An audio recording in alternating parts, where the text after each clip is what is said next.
Bueno, azken portuko kiroldegira hurbildu gara eta gaur saskibaloiaraz arituko gara eta horretarako Erribide saskibaloi taldeko lehendakariarekin eta entrenatzailearekin elkarrizketatuko ditugu.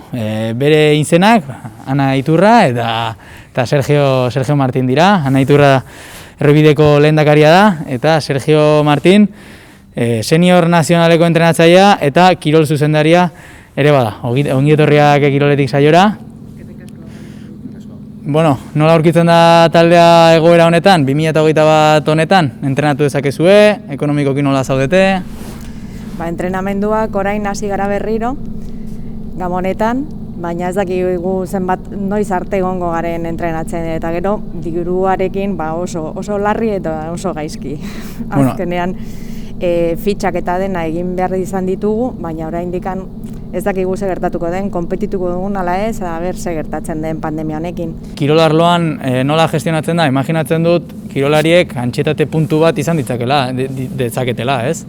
Bai, jendea jolastu nahi dute, partida jolastu, gogoa dakate, baina ere badakite nola egoten diren gauzak, eta behintzat alde ezakegu azken 3-4 astetan bakarri kadete juvenil eta senior taldeak entrenatzea, baina beraiek momentuz ondo eta txikiak momentuz ezain ondo. Hori aipatu behar nizun, igual kaltetuenak txikienak direla. Eta horregatik egin zela aurreko asteko manifestazioa Euskal Autonomia Erkidegoetako 3 hiriburuetan. Ez dakit Erribiden kasua berdina izango da, zein izango dute entrenatu, ezta? Ez, eta gainera orain dela egun gutxi barru guraso batzuk deitu didate eta idatzi didate eta berze gertatzen den beraien seme-alabekin, 8, 9, 10, 11 urtekoekin, baina esan dugu hau ez dela gure erru, hau da Eusko Jaurlaritza eta estatua esan dute ezin dutela txikiak jolastu eta itxoin beharko dute. Ja 10 hilabete daramate entrenamenduak egin gabe, ez eskoletan, ez gure klubetan, eta beraiek itxoiten eta agian kalte gehienak izan dutenak. Zuk ez dakit nabaritu duzuen, aipatu oraintxe bertan Sergio 10 hilabete daramatzatela entrenatu gabe, baja handiak egon dira taldean? Edo aurreikusten ez ziren bajak egon dira? Nabaritzen da, ohiturak aldatu egin direla. Badakigu nola gazteak gehienetan juveniletan jokatzen dutenak, beraientzako oso zaila da konpaginatzea batxilergoa eta jokatzea. Eta nabaritu da, haiekin ikasketako oso garrantzitsuak direnez, pixka bat hor kilikolo daudela. Eta laguntzaren bat nabaritu duzue, udaletxetik edo kirolariak taldeak ez usteko, edo arlo ekonomikoan leheno aipatu duzu ere justu xamar zenbiltzatela, udaletxeak edo Eusko Jaurlaritzatik laguntzaren bat eman dizkizuen hori ekiditeko? Udaletxean, ez dakit nola esan hau. Udaletxeak nola guk gabiltza subentzionekin, ez? Eta orduan, oraintxe ordaindu digute 2019koa. Orduan horrekin moldatzen ari gara, ze gertatzen den jakin arte. Baina 2020an ez dakigu ze gertatuko den. Espero dugu diru kopurua mantentzea eta horrekin posible dugun aurreratu eta jarraitu pixka bat. Orduan egoera ezegonkorra, ez dakit zer planteatuta daukazuten egoera ezegonkor horri aurre egiteko zuek klubean. Badakigu normalean Erribidek ez duela irabaziak, lortzen diren irabaziak ez direla oso handiak, baina normalean egiten den ekimena urtean zehar da Samartzeretan egiten den 3 bider 3, eta hori ere, imaginatzen dut, bertan bera geratuko dela urten ere bai. Ez dakit beste zerbait planteatu duzuen edo okurritzen zaizuen? Ezin dugu ezer planteatu egoera honetan. Ezin dugu ezer egin, eta ezin da jokatu, ezin da ezer egin. Taldeko kirola ia desagertu egin da, ez baldin bazara profesionala, eta orduan horretan gaude. Bueno, orduan, egoera benetan larria. Taldekako gainera ez bakarrik errebide, hemen eskualdean kirola amaterra praktikatzen duten talde asko daude.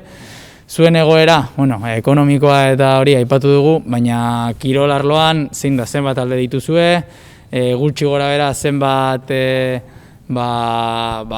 zenbatek praktikatzen duten saskibaloia eskualdean. Beno, aurten izan dugu uste 10 talde. Infantilak aurten ezin izan dute hasi, esan zuten orain 21 batean nola zegoen egoera eta azten bazuten jokatzea edo ez. Eta momentuz 150 edo lako jokalaria dakagu, baina hau bukatzen duenean nola egoten garen, eta neska mutilak nahiko badute kirola eta batez ere saskibaloia jokatzea edo ez. Aurten talde bakarrak lehiatu da, senior mailako gizonezkoen taldeak, bigarren nazionalean ari dena, eta ondo ekin zion denboraldiari, bi garaipen, 2 neurketetatik, baina berriro dena geratu zen. Pixkat, barregarria da niretzat, hau nire laugarren urtea da taldean, eta lehen 3 urteetan, 2 jardunaldietan, bakarrik 2 partida uste irabazi genuela, orain dela iaz partidu bat, orain dela 2 urte ere beste partidu bat, eta urtean ondo hasi gera, 2 eta huts, eta dena bertan bera dago, baina ni oso gustora nago taldearekin, asko ezagutzen dugu bai jokalira eta bai ni neu, eta berriz jolastu dezakegu eta berola segitzen badugu, baina orain taldea horrela dago, gustora daude entrenatzen, baina gogoekin daude ere bai jolastea partidak eta horrela segitzen badugu. Ana, emakumezkoen taldea seniorra ere badauka erroibidek, historikoki oso talde hon bat izan zuen duela urte batzuk, gero talde hori desagertu egin zen, bere motiboengatik, eta duela urte bete berriro senior mailako emakumezkoen taldea atera zuen erroibidek, berri ona. Ez dakit aurten ere taldea bazegoen, zenbat jokalari zeuden bertan, arrobia badago, emakumezkoen saskibaloian ere bai. Bai, oso pozik gaude horregatik. Azkenean seniorra ere bazegoen ekipo bat seniorrekoa, aurten oso ekipo politia zen, baina gertatu dena da, azkenean ezin izan dutela demostratu, eta arrobia baita ere badago. Eta hurrengo urtean, nik uste, zen eta gaur honetan nik uste ez dugula konpetituko, hurrengo urtean ekipo oso majua izango da baita ere.